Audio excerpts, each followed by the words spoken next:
Hello and welcome to the Wasteland Wrap. Right on time, 15 minutes late. We're doing what we can. Welcome to the new show. Got a new design, fresh off the presses. We've been literally working on the show right up until 1 minute ago. So, thank you for joining us. I'm your host, Jacob Holmes. This is the Wasteland Wrap, where we talk about the last week in movie news, this week is a lot of trailers and a lot of casting news. And I'm joined this week by my co-host Val Morreale for the first time formally, although Val and I did a test run of this show that will never air. Um, We did. It's Val, fine welcome though. to the wrap Yeah, officially. thanks. Thanks for having me. It's exciting to be able to talk about so much this Y- week. So I'm Yeah, excited. this is a wild week of news. And that's not even including the Oscars, which we don't even have a spot for, but maybe we'll mention it Seriously. briefly along the way. And also, we have to start this week of movie news. Let me get my background on, just because that will be better than what's behind me. Okay, it's all fake. So so anyway, we do have some sad news to report this morning. Just breaking news that Chuck Norris has passed away. We Yeah, learned, I think, R.I.P. late last night that he had been taken to the hospital. Mhm. Um, and it doesn't seem real. I never watched any. I never really watched any Chuck Norris shows. I've seen a little of Walker Texas Ranger. But obviously, Chuck Norris just ubiquitous in our culture, with the jokes and many Yeah. things. I'm sure people are coming up with some witty and fun, nice things to say about him this morning. Did Chuck Norris have an impact on you, Val? Yeah, I actually watched a lot of Walker Texas Ranger as a kid. That was like one of my mainstay shows. We watched a lot of Hallmark Channel, so Walker Texas Ranger and Matlock was a lot of television for me. So, yeah, I feel pretty bummed. I mean, it's a great show. I don't think the action stunts are people who've heard the jokes or would probably expect more from it. It is kind of a run of the mill action show, but it is really fun. And yeah, R.I.P. Wishing well to his family and friends, obviously. It is pretty sad news to get this morning. Yeah, it's unfortunate, but of course, I don't know how old was. Let's see, how old was Chuck Norris? He was like 84. He was pretty old. So I mean, not a fairly good long life. I mean, Hmm. um, we didn't lose him too I think young, he had been but ill as well. So yeah. Well, again, sad news to start. We've had a rough year so far of deaths in this industry, so it's another one, seriously, and we're just through March. Anyway, we have a lot of news to get to this morning, so we are going to dive right so much in, news. and hopefully everything works. Because, like I said, I've been putting this together all the way up to the last minute until we started to air. So we are going to start with some news that came out earlier this week. The Dune 3 trailer finally Hell yeah. dropped. And Val, I think it's been pretty. It's in other shows we've mentioned. I'm not the biggest Dune fan. I appreciate it. Like visually, it's spectacular. I don't completely dislike the story. I just find it a little bit too dense for me, and a little bit Hmm. it's not necessarily my groove. But this Hmm. trailer looks really cool, and we are going to switch over and look at a few screenshots from the trailer while we talk. So we've got Yeah, a there's oh yeah.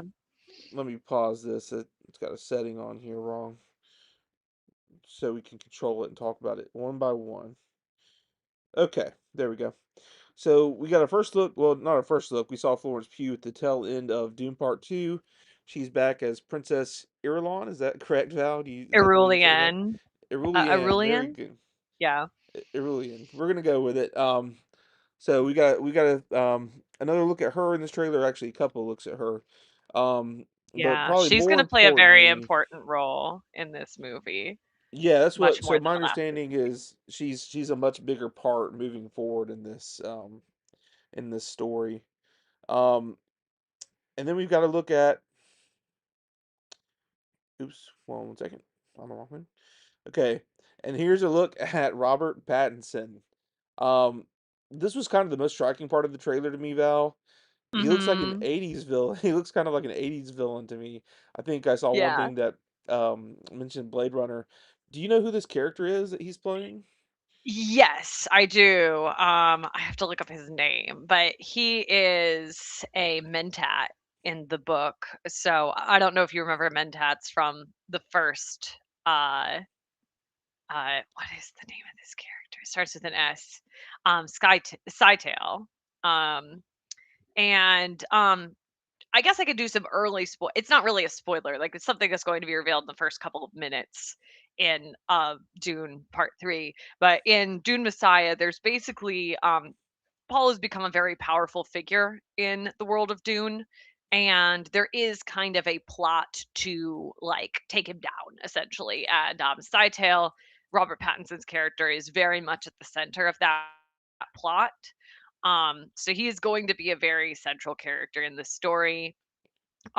Other super important characters are obviously going to be Rulian, played by Florence Pugh. And we do see in the trailer, so I guess spoiler if you haven't seen the trailer, we see the return of Duncan Idaho, which will be explained in the movie because we did see him die, but space shenanigans. Yeah, well, that's very interesting. I didn't pull a screenshot of Jason Momoa, but yeah, as someone who has no idea about the source material, it was like I'm pretty sure that guy died in the first part. So Yeah, Jason interesting. Momoa was like way too excited, so he was like spoiling it in interviews months ago. So Yeah, for sure.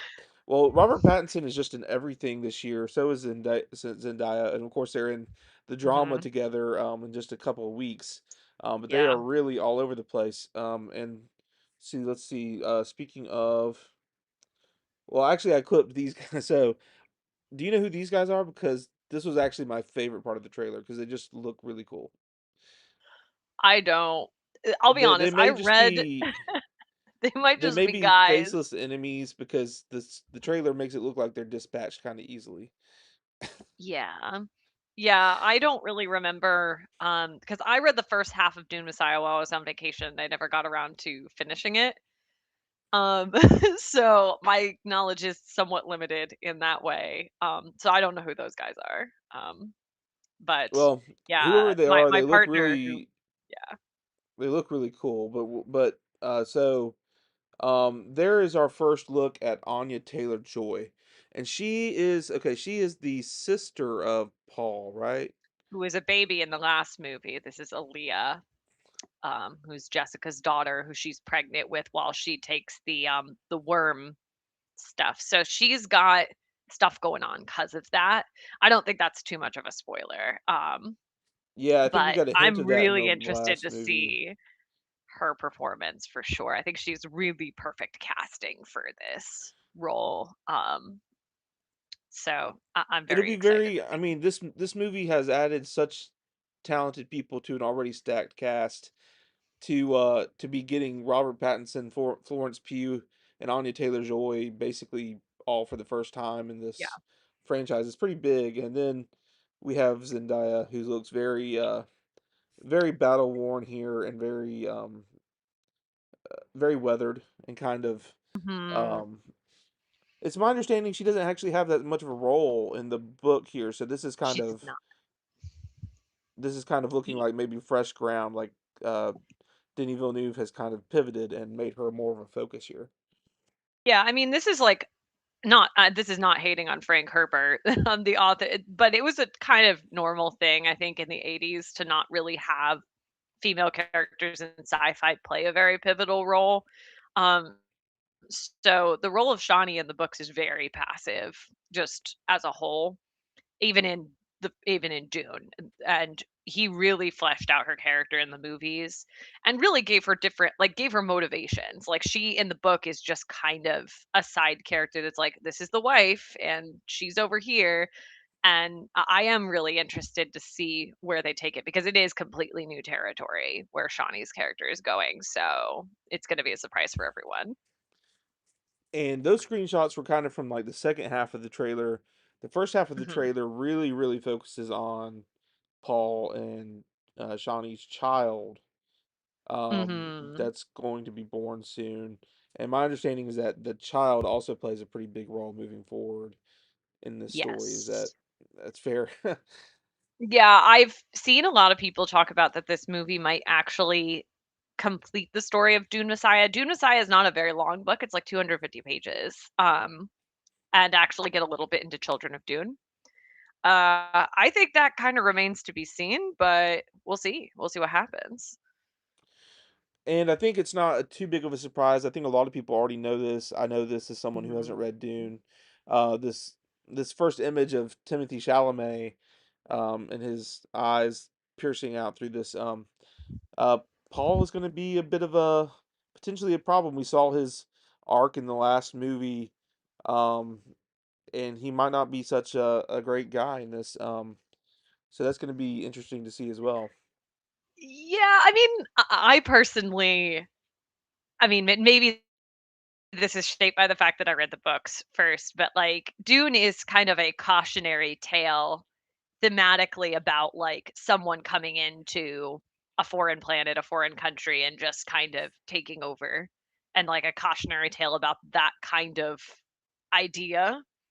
And so, like, even from the early, I think even in early Dune, like, he's having the vision in the tent and he's screaming and he's upset and he's saying, like, a holy war waged in my name. Like, we saw this coming. Like, this was all kind of foreshadowed pretty heavily in the first film.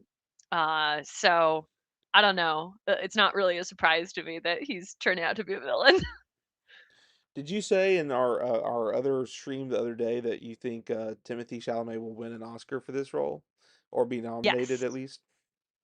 I think if he nails it, there's a lot of really big character moments for Paul in the book, obviously, particularly near the end of the story. If he nails those moments, I don't think there's any contest.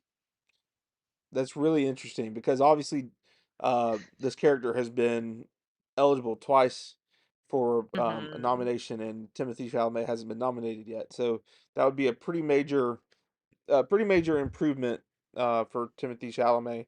Well, I know everyone here at Saw is very excited for Dune Part Three. Dune Part Two won our Screenage Wasteland Awards 2 years ago. Probably the most beloved movie of that year among Wasteland screenagers for sure. So everyone here is excited for it, except for me. I mean, I'm excited. I'm excited because it's going to look amazing, and I'll always go and see it in the theater. But it's just not necessarily as much of my cup of tea. Um, Moving forward to our next big trailer, arguably an even bigger trailer, and really not that much arguing to be had because the breaking news on the Spider-Man Brand New Day trailer is that it is actually the biggest trailer of all time. So Really? yeah, Wow. I missed hard. that. It is it is fresh news, fresh off the presses. Um, it That has is broken the very record for, surprising to me. yeah, biggest movie trailer launch. And as that headline there on Screenage Wasteland says, not even close. This is written by our leader, Duke Carlston. I'm going to scroll down and read a part of that for you, Val. Per Variety, Brand New Day has broken the Whoa. record for the biggest trailer launch of all time with 718.6 million views in 24 hours. The Damn. I was previous at least record a couple holder, of those. yeah. The previous record holder was another MCU movie, Deadpool and Wolverine, which had 365 million views during its first 24 hours. And the Brand New Day trailer had that in eight. And this is not the only trailer record. Um, it's the biggest trailer ever, surpassing Grand Theft Auto 6 trailer that pulled in That's huge. 475 million views in 24 hours, and it just crushed it. I mean, with That's more than crazy. that's wild. This movie is going to make apparently so much money. That is such a high Dang. level of excitement for this movie. And Val, I know you said you have a lot to talk about in this trailer. I do have some first looks of that pulled up too. I But go didn't ahead and even give us. think it was that good of a trailer either. It is, Like, I'm it's not saying I'm not that excited for it, but, like, there's not much story there. yeah, it is still kind of a teaser almost. So Yeah, let's pull up the here we go. Actually, we need to. That is a little bit further than I wanted to be. That's the end of the slide. Okay. Um, so definitely. we've got this first look here with this is a nice establishing shot with Spider-Man and Boomerang, the villain Boomerang down here, um, Oh, throwing boomerangs at him. That's probably just a minor villain, just set up, I would imagine. mhm, Um, but then we have obviously one of the best parts of the trailer to me is the fact that John Bernthal is going to for be sure. in this movie as the Punisher. Love John Bernthal as the Punisher. You could be a little bit worried about how his very adult brand of the Punisher is going to fit into a Spider-Man world, but the movie addresses that pretty well with the trailer, with the banter between the two and him about to drop the F-bomb, and then Spider-Man webs his mouth shut and tells him to go home. I thought that was a pretty funny moment. It was. Um, and then we have our look at Matt Gargan finally back as the Scorpion. It's unclear how big of a role he's going to play, but he was in the trailer a little bit. And then we have the Hand. This is the Hand. If you haven't Oh, this is watched, the Hand. I was like, "Who are these people?" It's been a while since I yes, watched Daredevil. yes, this is from Daredevil, specifically the Defenders, like the street level Avengers show that came on Netflix Yeah. that brought Daredevil and Luke Cage, Jessica Jones all together. So yeah, this is the Hand, the ninjas, and they seem to play a big part. There's actually a better shot I didn't clip here, a really beautiful shot of Spider-Man meeting them midair in the trailer. That was probably the Mhm. best part. Um, what I was really interested in, everyone's been talking about this movie. They've been talking about Sadie Sink is in this movie, Yeah, and she's not in the trailer. and they have not revealed the casting of Sadie Sink, but there's a lot of rumors about who Sadie Sink is going to be. I think they did show Sadie Sink in this trailer, Val, but they didn't reveal her completely. So, slight spoilers for anybody. This is in the trailer, and it clearly shows you this. It doesn't. It's not clear that it's Sadie Sink. This is just speculation.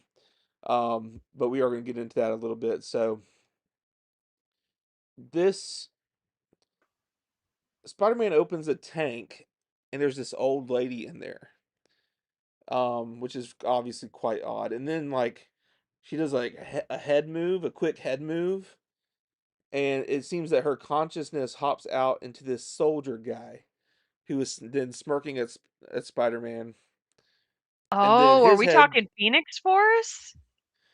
I don't know exactly what we're talking about. There's talks about Jean Grey. Yeah. Um, yeah, and so, and then his head snaps back, and the consciousness appears to hop to yet another soldier, and then we get this shot of a figure with their back turned to Spider-Man, theoretically, and I think that's probably Sadie Sink is my Okay. guess, because they're hiding somebody there, and the only person I could imagine it to be is Sadie Sink because she's seems to be the other main role in this. And she Yeah. seems like maybe Yeah, she's the I'm main interested to see. antagonist.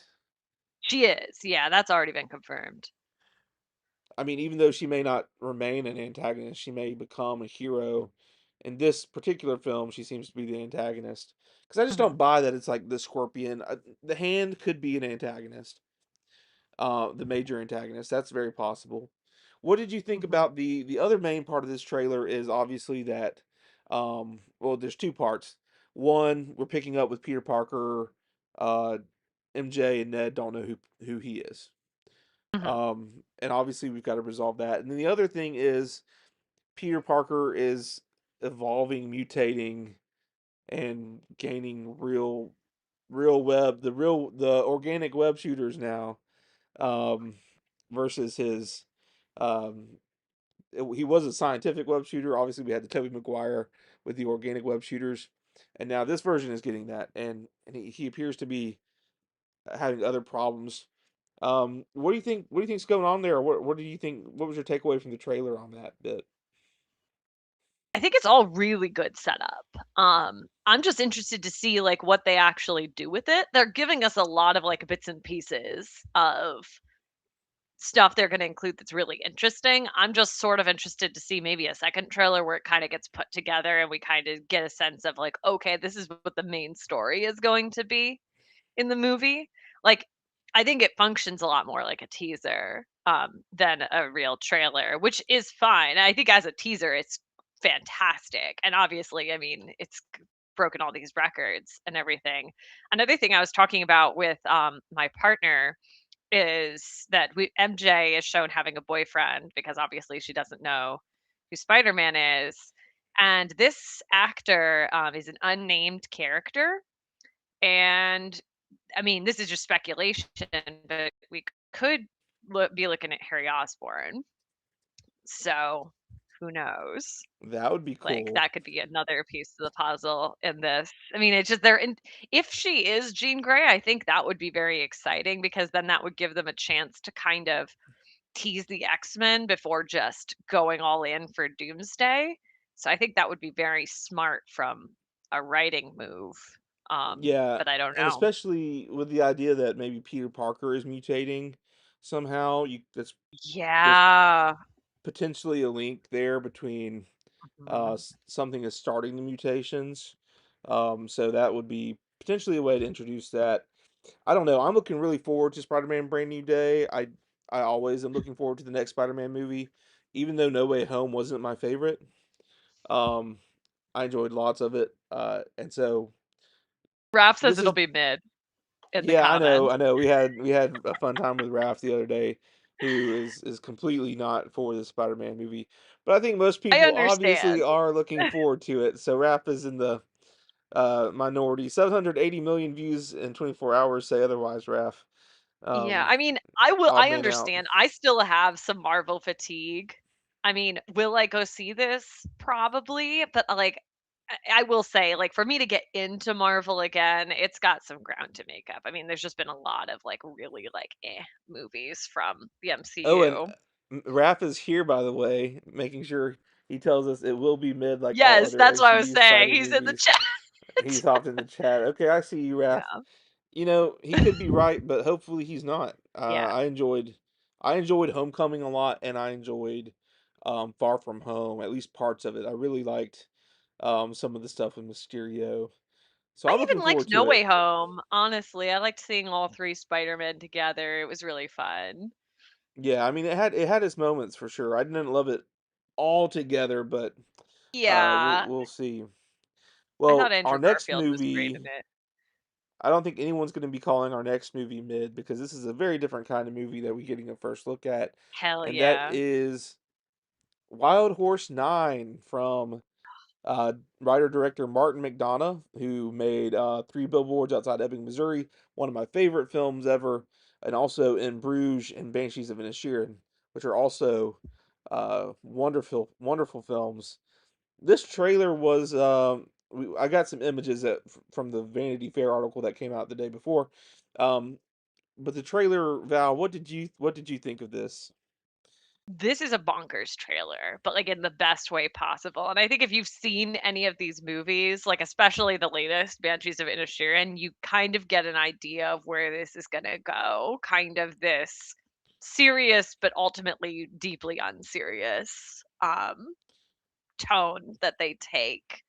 Um, I'm just really looking forward to it. I think that the 2 leads play so well off of each other. I think John Malkovich is really stealing the show in this trailer. Um, and the setting is really interesting too. Like at the end when they reveal that they're CIA, that's such a funny moment. I didn't really know much about this movie, but after seeing this trailer, like I am 100% in. Like I will be seeing this in theaters. They've kept a lot of it under wraps, and honestly, it feels very in line with In Bruges, just because of the two. This is two CIA operatives. In Bruges was like two hitmen or whatever, and then and by the way, Steve Buscemi looks great in this as Yes. this kind of. villainous seeming boss role that they have. Um, the way Sam Rockwell worked the F bomb into the word Czechoslovakia, um, absolutely hilarious. Only Martin McDonagh would write something like this. John Malkovich does look great. Vanity Fair's article says it's his career best performance, which is very good for me, who slotted him into my best actor predictions. Yeah. Um, you know, it just looks gorgeous. I mean, Easter Island is a great setting. Martin McDonagh always gives us something interesting, and I don't think this trailer really reveals just how deep the thematic of this is going to go. It just kind of Mhm. sets up John Malkovich is a major pain to have here as this undercover CIA operative running his mouth, and just having a great time. Um, we've got a few pictures to pull up, so let's do that.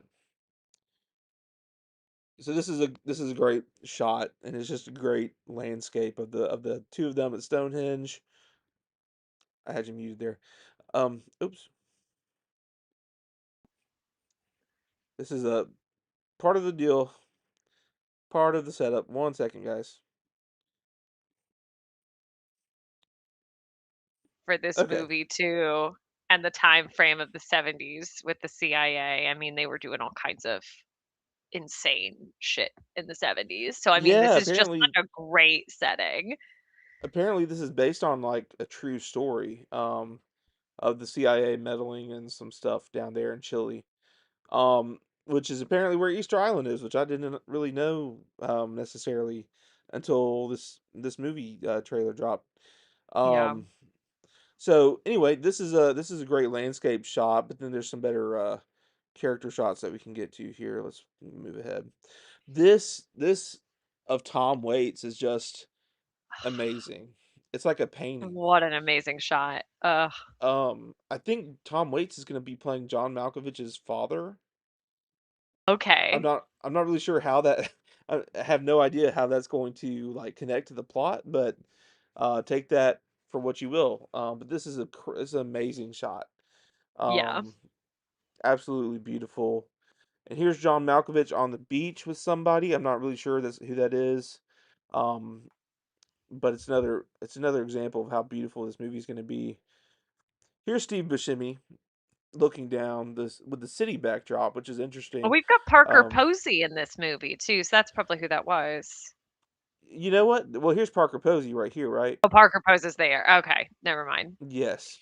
So, and again, she's on the phone. I'm not sure if she plays. This could be I think it's the wife Sam of Rock. this of Sam Rockwell's character. Yeah, because he's on the phone with her in the trailer saying the Mhm. Stoneheads remind him of her, except more quiet. Yeah. um, so Steve Buscemi is here in like the city, where he's kind of seemingly operating things remotely, and he's just got a menace to him in this trailer that I really like. Um, Definitely one to keep an eye on for supporting actor.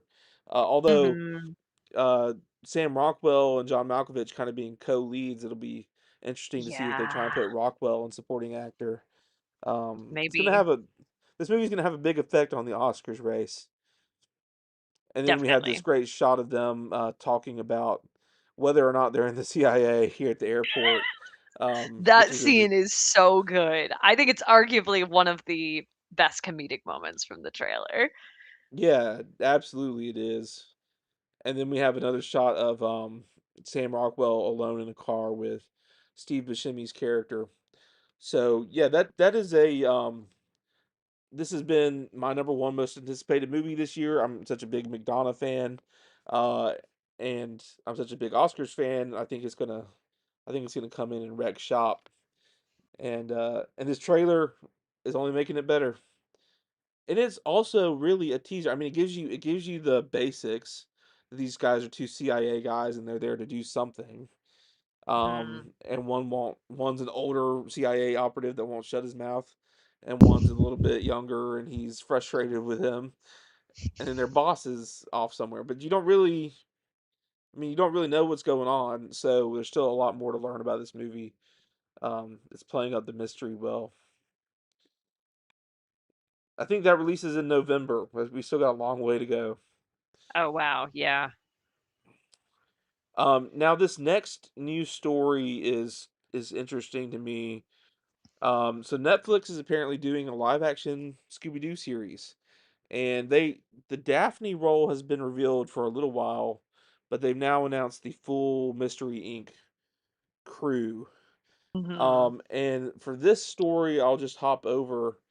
I have something to talk about that has nothing to do with the casting that's in the story.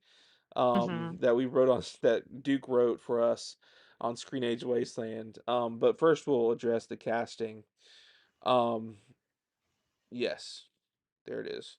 So, uh, yeah, Netflix has officially announced the new actors who will be stepping into the roles of those meddling kids for the live action Scooby Doo series. I guess this came from the Tudum event. Revealed that McKenna Grace, Tanner Hagen, Abby Ryder Forston, and Maxwell Jenkins. Okay, so McKenna Grace is like easily, and I'll scroll down so you can put The a few names with faces here. Um, McKenna Grace is obviously the biggest of these stars right now. In fact, Mhm. I would argue McKenna Grace might be the most sought after young actress in For Hollywood right sure. now. I mean, she was just in Scream 7. I just saw Slanted this week. She was in that. She's in The Hunger Games. She was in that Regretting You movie very recently. She was in Yeah. Ghostbusters. I mean, she is just all over the place. And now she gets cast as Daphne Blake. Um, Yeah. I don't immediately see it as quickly. I mean, but that's really just one of those things where you put her in a red wig and put her in the fashion, and I'm sure it'll come through. Yeah. Um, uh, Val, you've seen the pit all the way through up to where we're Yeah, currently at, I just right? looked this up. 2 of these people are from the pit, actually. Yes, yes, they are. So first though, Tanner Hagen, is he someone that comes in season 2 or later season So 1? no, I looked this up. He's in 1 episode. He is the kid with tonsillitis who's just sitting there with, like, the thing in his mouth sucking out blood. That is, like Okay, he is a 1 episode bit role in the pit, which is why I found it, like, kind of funny that that's, like, his main credit. So he's, like, kind of a newcomer in that way because that is his top credit on IMDb. He's been in a lot of, like, indie stuff and short films. So, yeah, this will be like his first major role. So, it'd be interesting to see him in that role. Not sure what to expect. yeah, and I looking at him, I can definitely see Shaggy in him, Yeah, especially just for I sure. mean, he's got the kind of shaggy hair, but especially in the neck. The neck Yeah. has that look of a guy that would be Shaggy. Yeah. So he'll be interesting. Yeah, and then Abby Ryder Forston as Velma Dinkley. Mhm. I saw Abby Ryder Forston in the pit as the patient Yeah. who's coming to get some mifepristone, and I was Yes. like, "Where is she from? She looks so familiar." I haven't seen Are You There, God? It's Me, Margaret, but she is the original Cassie Lang from the original Ant-Man movie, Yep. and she was delightful in that. And I mean, obviously, that was a much younger role for her. But then the pit episodes, I think, showed that she has a lot of range for more, For sure. obviously it showed some development beyond just being Ant-Man's daughter, and I can see her as Velma. I think that that Yeah. is easier for me to kind of translate just kind of looking, which is always again never really the best call.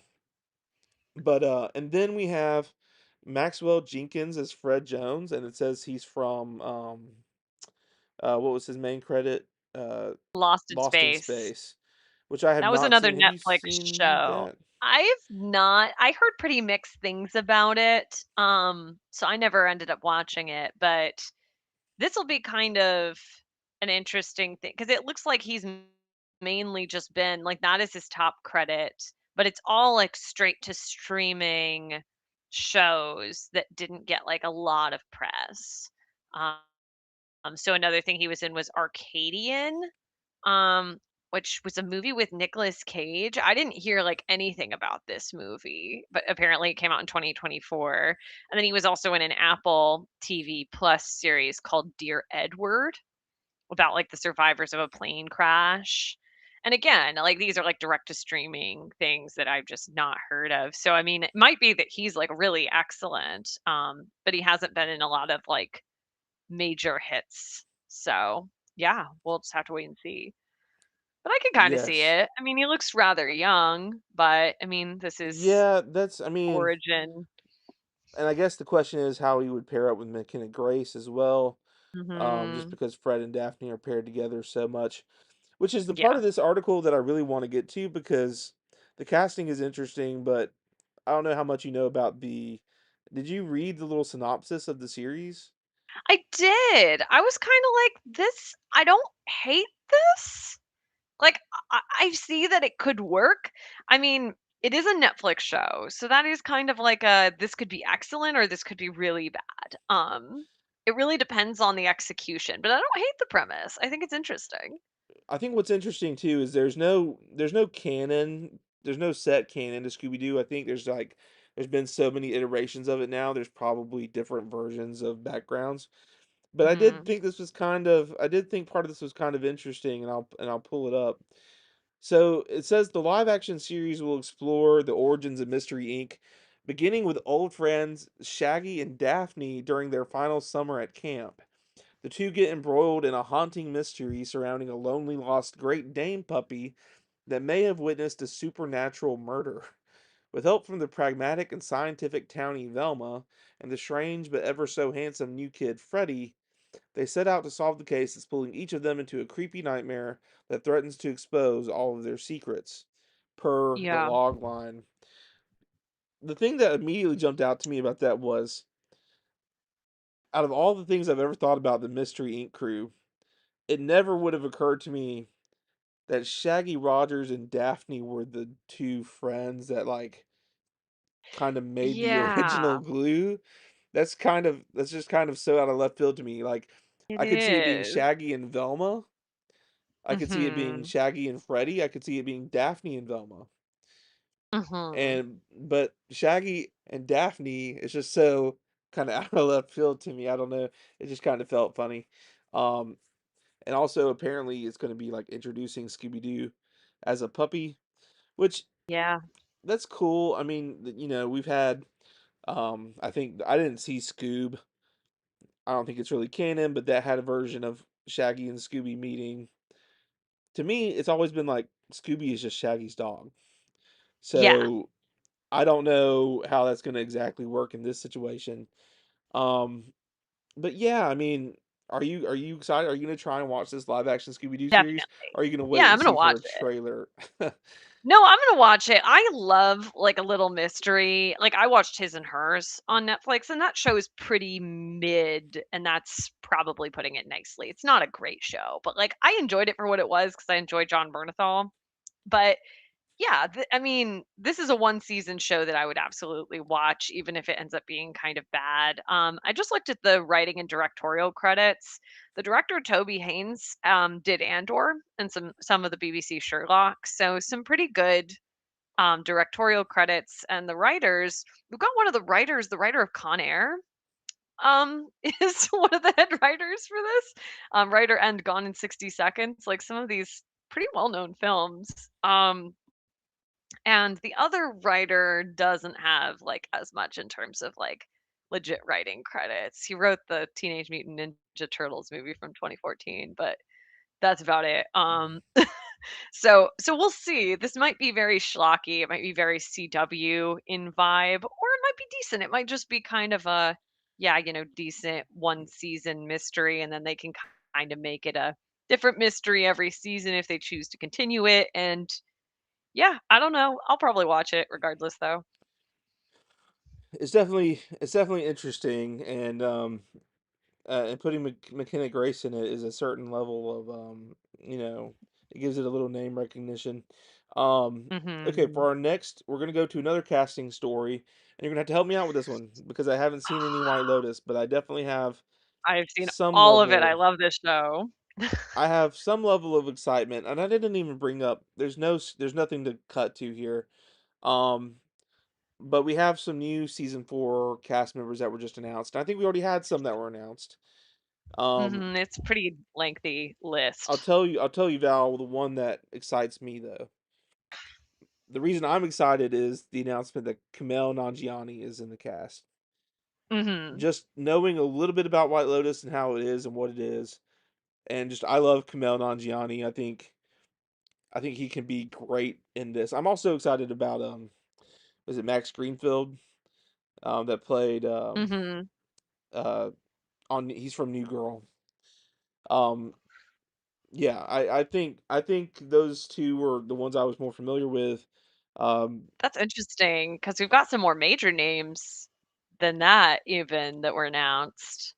who Namely else was Helena announced? Bonham Carter Okay, was she is just announced or was that announced? So yeah, somewhat recently, but she was announced, and that's a lot of buzz because, I mean, she's in everything. If I had to guess, um, there's sort of a role in White Lotus that was played by a character actress, Jennifer Coolidge, in the first couple of seasons that was kind of this, stereotypical rich white lady.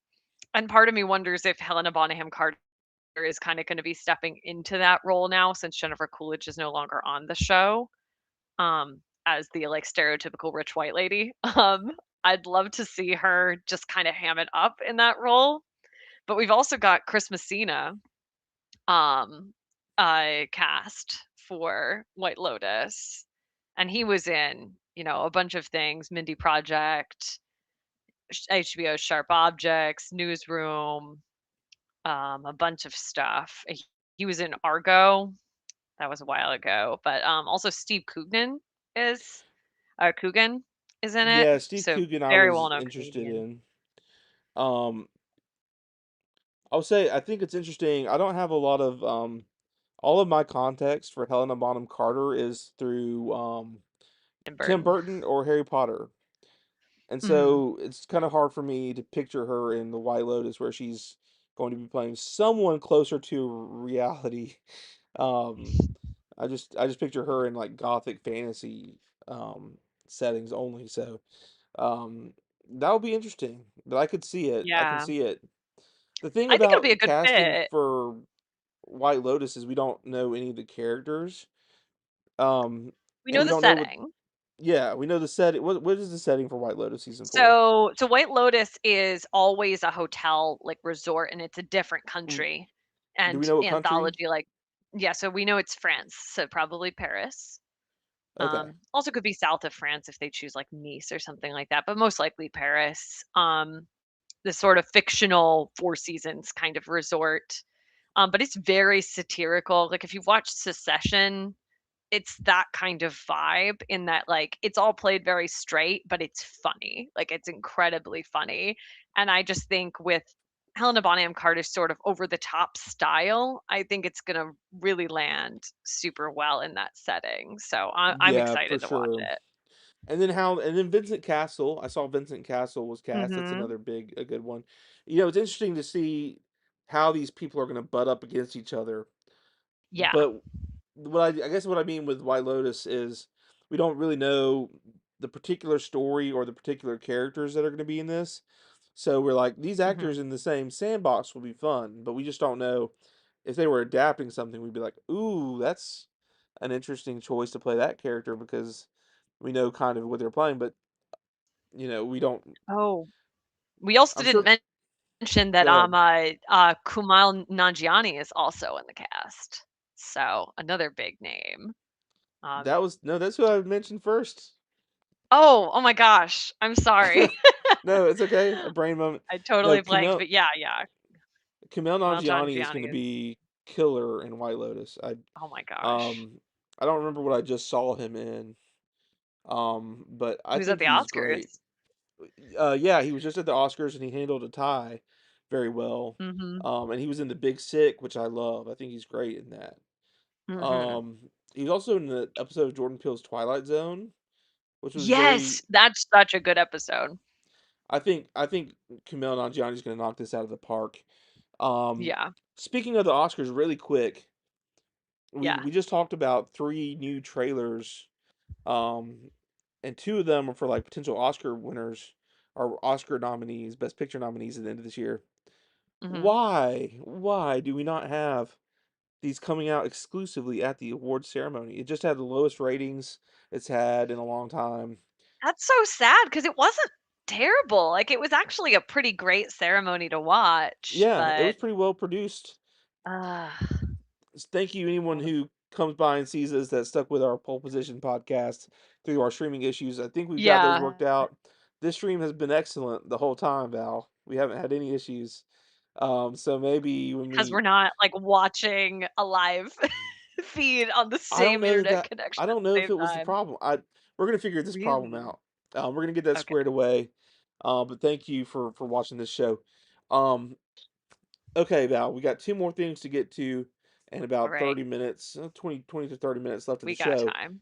Um, Val, next up, we're going to talk about something that you did on our sister channel, Yeah. Screenage Wasteland Exclusives, which is you interviewed the creators or the creator of Pirates, which is Matt Acuña is the actual creator, right? And then you also, who Mhm. is the other, the voice, the voice. Avery Smithhart, she's a very well-known voice actress, so she's done a lot of anime voiceover, so particularly stuff like Made in Abyss, Is It Wrong to Pick Up Girls in a Dungeon, so some of those major names, but she's also done, like, other voice acting in, like, commercials and things like that, but she is both the lead and the voice cast director, um, for the project, but I'm very fortunate in that I actually know Matt, from college. So before he went into Bob's Burgers and Disney, I knew him when he was just studying this stuff. So I knew about this project and I pitched it to Duke and said, "Hey, uh, maybe I could talk to him." And he said, "Yeah, that sounds great." And it was a great conversation. It was a really fun conversation. I do think that animation is such a like wealth of entertainment that a lot of people maybe don't dip their toes into, particularly adult animation. So hearing about this adult animated show that is kind of along the lines of like a Treasure Planet, like something that's going to be have like this broad appeal for like a kid and adult audience.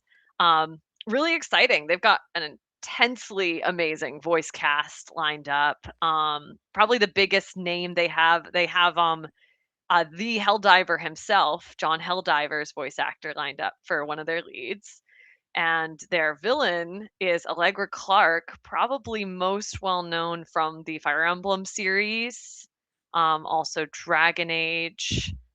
She's in Jujutsu Kaisen, so a lot of really big projects. So that'll be really exciting. I know the Kickstarter is going up soon, but yeah, I mean, he's got a wealth of screenwriting experience from the industry, so this is his first big project on his own. So really excited to it was a great interview. I definitely recommend checking it out. And we're gonna play a clip of it to let Matt himself explain a little bit about what Pirates is, and then you can watch the full interview at Screenage Wasteland Exclusives. We're gonna add the link down below so you can get there easily. But here's a little bit of that interview, Val. Um, Pirates is about Izzy, who is this half mouse, half rat girl, and she's just joined this pirate crew with being led by her idol, whose name is Grease Gorgonzola. He's this legendary pirate captain who used to be like this Robin Hood of the seas. He would steal cheese and pizza and give it to the rats and the mice that were hungry and needed it. And Izzy's always wanted to be a rat like that. And truthfully, being half mouse and half rat, she never really knew her rat side growing up. She was always just pure mouse, and she felt like there was this part of her that's missing. And I'm mixed as well. You know, I'm Mexican and Irish. And growing up, I didn't really get any of my Mexican side ever. It wasn't taught to me really. I wasn't taught Spanish until moving out here to California, where I was able to spend more time with some of my extended family who is more fluent in Spanish. They are more ingrained in the culture. I didn't really get that part of my life. And so Izzy, in a lot of ways, is me in that she's searching for this missing identity that she was never able to get growing up. And so she joins these pirates hoping that she can find it. She can find this community. And she does, but she also kind of shows them a community of their own that they weren't looking for. So it's a silly story. It's heartfelt and slapstick, but it's really got an emotional core that is very important to me. And on another other core, it's about the right for food. People should have the right to eat. Everyone deserves the right to eat. And Izzy wants Greece to remember who he was because he used to be the Robin Hood of the seas. Now he's this like washed up jerk who just steals for himself. And most So yeah, that was a clip. Okay, I was about to So say my Jacob, there's no sound. there was no sound to that whole thing. No sound to the whole thing. Oh Lord. Okay, well, hopefully it went out on the stream. I thought I had that fixed.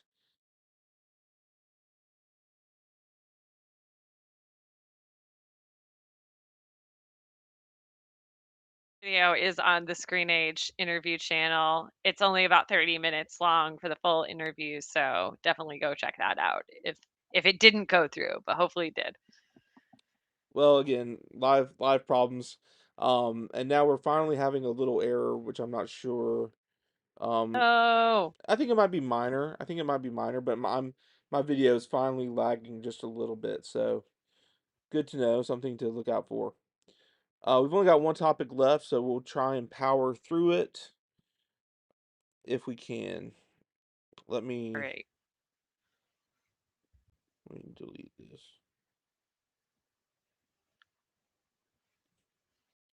I tried to offload something. Okay. And our last topic is about the top 50 Tarantino characters, which is a list that we've Hell had going yeah. out on the site all week. It is Tarantino month. The top 10 just published today. I'm not going to reveal who made the final cut of the top 10. Great characters all over the place. Val, we talked Hmm. about our favorite Tarantino movies on the episode of this that will not air, but no one's going to hear that. So, uh, my favorite movie is Inglorious Bastards from Tarantino. You said that Hmm. yours is the same. Um, Yes. a character from Inglorious Bastards does top this list. Um, Yes, I who, agree with the top pick. that is fair. A lot of people would. Um, besides that character, Val, do you have any other top characters from Tarantino? Ooh, thinking of it, I think Django's got to be up there um, as a top character. I mean, Jamie Foxx just brings so much, like, he's just Django is the coolest character, or one of the coolest in Tarantino's cinematic universe for sure. And along that same line, uh, I was actually thinking of um, still in Django Unchained. I mean, Leonardo DiCaprio's character, and honestly, Christoph Waltz's character. That movie has some great characters across the board. So those definitely come to mind immediately. Not so much Kill Bill. Maybe I'm kind of a contrarian in that way. Um, but I like Django Unchained and Glorious Bastards are probably easily my top. Yeah, I'm in the same exact boat. I'm in the same boat, and I would Django is high on my list. Um, from Inglorious Bastards, I've got to do a shout out to Aldo Rain. I just love so many moments with his character. It's just a blast, especially his plus especially his speech about Nazi scalps.